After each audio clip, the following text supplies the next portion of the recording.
is going on, everybody? I hope you all are having a great day.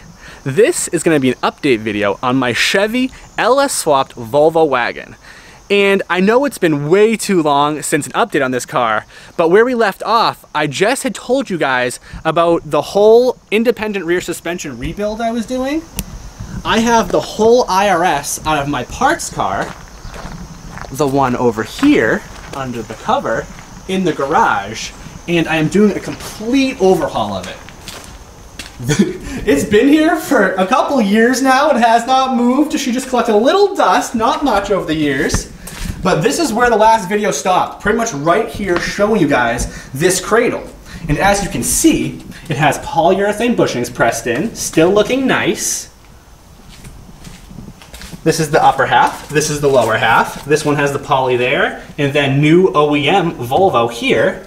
These are the lower control arms. We actually have a really cool replacement aftermarket control arm that will be replacing those, so I painted them for nothing, but that's okay. But back over here, I have a bunch of cool things on the table, but we won't look at that yet. I just the other day, I shouldn't say the other day, a couple months ago probably, washed the old girl here, and then put a car cover on it so she didn't get filthy again. And I even washed the engine bay so the engine looks nice. But probably at the end of the video, we'll take this out for a ride. But the rear end in this car is completely clapped. The bushings have so much play in them. There was one time before a drift event, I went and grabbed the wheel and it had so much back and forth play that I actually cut down a piece of PVC pipe and hammered it in between the bushing so it didn't have that much play because I wanted to make sure she passed tech. So she is overdue. But now, not only are we completely refreshing every bushing, all 28 bushings in the rear end we're redoing, we are also now lowering it. So real quick, before I show you those, this car has a pretty big gap in the rear. That's obviously not considered great fitment. And now, with these lowering control arms, we'll be able to lower the car over 2.5 inches. And this is from a company called Satsworks. You can find him on Instagram and YouTube under Sats Motors. And he completely designed these lowering arms. And they have adjustment, so you can actually raise it if you want to, but we're going down. And you can change the camber. So these are really, really cool units. I was actually super psyched to see these because nobody else in the world does anything with these cars. I've seen people take out the transverse leaf spring. These cars have a transverse leaf spring that goes from side to side. Some people take that out. I've seen people cut it and even shave it down. But all of those options, all the things I just mentioned, they will make the car squishy. The rear end will not be stiff. This option allows you to completely retain the stiffness. The spring just sits. It just changes where the spring sits versus changing the spring itself. So this option is awesome because you lower it and keep it stiff, which is perfect for drifting. And obviously, in addition to those arms, we've got a bunch of other cool stuff here. That's the hydro lever. I'll show before I say the hydro lever, I'll show my knuckles. I did show building these. If you want to see how to completely custom build dual brake caliper knuckles so you can have a true dual brake caliper hydraulic e-brake setup, I have videos that are on my channel that show me doing the entire process. But here they are, completely done. Like I was saying, I modified these to have a second brake caliper mounting point. This is your OEM one, and now this is where a second caliper can go for the hydraulic e-brake.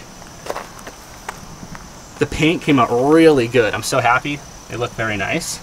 And I've also pressed in brand new OEM wheel bearings and brand new OEM bushings. So I can't wait to get these on the car. This whole combination is probably going to be like the craziest change the car's ever had. I mean, it's going to get lowered with the hydraulic e-brake and completely stiffened up with the bushings. So it's going to feel like a completely new car. These are one of our other lower arms, all painted up with brand new polyurethane bushings. As you can see, the polyurethane is the real deal. These are serious bushings. Down here as well. And then these are just our brackets. The paint came out really nice. These were actually all rusted up and gross looking before, but now they're very nice. And last but not least, this is our hydraulic handbrake lever. I haven't even opened it. I've had it for like a month now, and I've just been debating. I'm like, do I look at it? Do I look at it? But nope, I wanted to open it now and get my first reaction for you. So I'm gonna set the camera up now, open up, and check this thing out. When it comes to hydros, there's literally like 1,000 different options, but I end up going with one from Chase Bays. Theirs seems like a really high quality piece.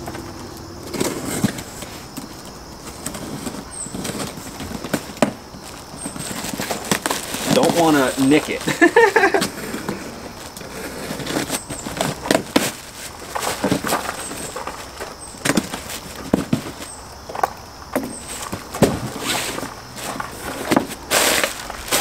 I'm excited. This is my first hydro I've ever gotten for myself, or ever gotten ever. So it comes with all the hardware, which is nice. Pre-threaded, pre-tapped stuff. If you get the mounting plate, so pre-threaded and tapped the mounting plate with the matching hardware. That should help with the install. And then here is what we want to see. All wrapped up very nicely. Oh boy. Here it is. That is awesome. You can tell right off the bat that it's just made really good. And what's unique about the Chase Bays is they use the master cylinder and utilize it sideways. Most companies, their master cylinder is straight up and down. And this one being offset to the side with the reservoir takes up less space and is a little bit more compact. So I thought that was really neat because that'll match the sleeper vibe of the Volvo, and hopefully we'll be able to tuck it in there nice and not make it super obvious. I know a big lever, you can't really hide that, but it's nice the master cylinder and the reservoir is a little bit more low profile. Let's go over and just sit in the car for the fun of it. I'll show you it. There she is. Nice unit. Chase Bays. The handle. The grip. Really, really nice. I'm happy with it. This is exactly what I was hoping for. It comes with an AN fitting off of it, so all you gotta do is throw an AN line in, one line out to the dual calipers. Easy peasy. But yeah, let's go over to the car real quick and just sit in it, because I kind of want to like sit in the driver's seat and get a feel for it. See how she feels.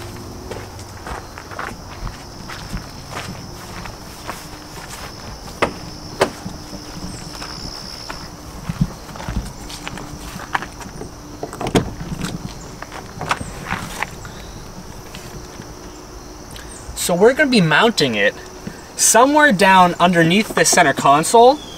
So it's going to be sitting somewhere like this. So you got the shifter right here, the Hirsch short throw shifter, and then you're going to have the Chase Bays lever right here. And I can already tell that's going to be so sick. That's going to be perfect. This lever is not like touching the ceiling, but it's tall enough where it's going to be cool and you're going to hop in and be like, dang, that's sick. That's awesome. This is exactly what I was hoping for, and I can't wait to start making the plate to mount this, because this is going to be so awesome. But that's pretty much it for all the cool stuff I have to show. So let's take the old LS Volvo for a quick ride. Get her juices flowing. She hasn't been driven in a little while, so I want to take her out for a quick ride. Let's do it.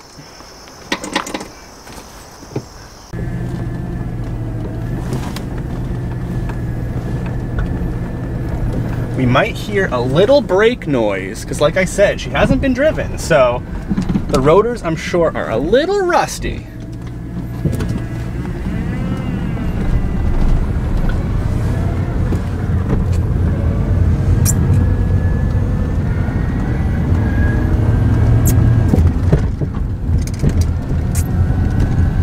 Now I'm definitely going to open the exhaust dump, but I'm going to let her get up to temperature before I open the dump and rip on it. I did set the tire pressure, so she should feel stable and feel proper, I think. It's not going to be all over the place because the tires are low or anything like that.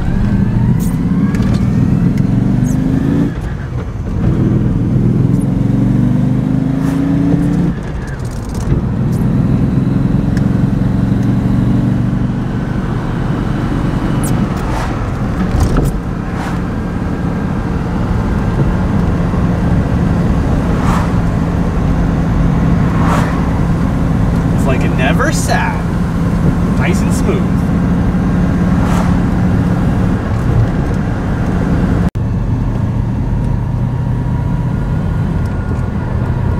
My exhaust dump button has been being a little finicky lately, but let's see if she opens up. Oh, it's just a loose connection at the switch here, so you shake it. It works.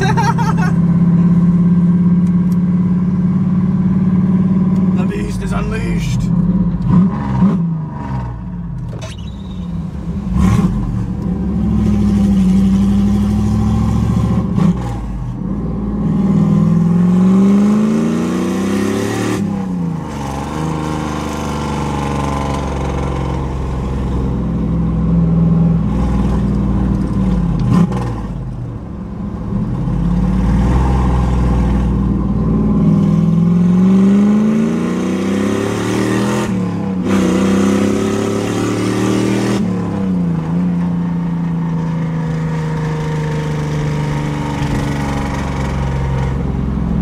Great. No issues at all.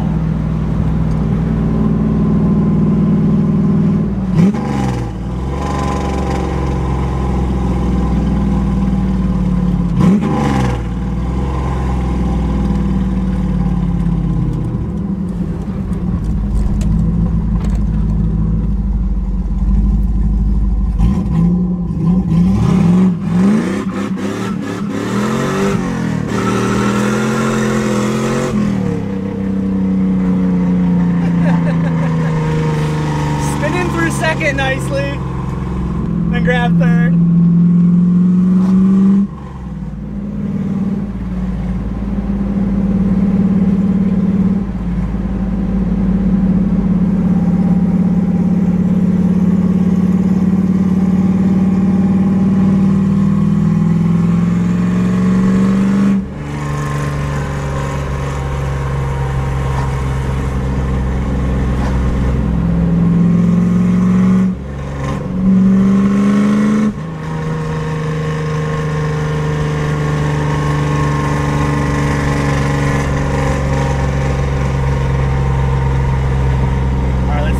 Closes now. Might get a little wiggle. Oh, am I going the wrong way? Might be going the wrong way.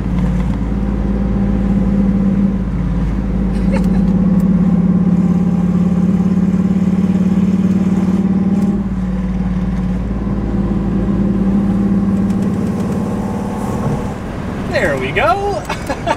Back to stealth mode. But this is where I'm going to wrap this one up, guys. Make sure to stay tuned for more updates on the Volvo. I'm trying to get this project done so we can have her drifting soon, because I'm dying to have the hydro and just get her back on the track. But make sure to smash that like button, leave a comment, and I'll see you all in the next one. Peace!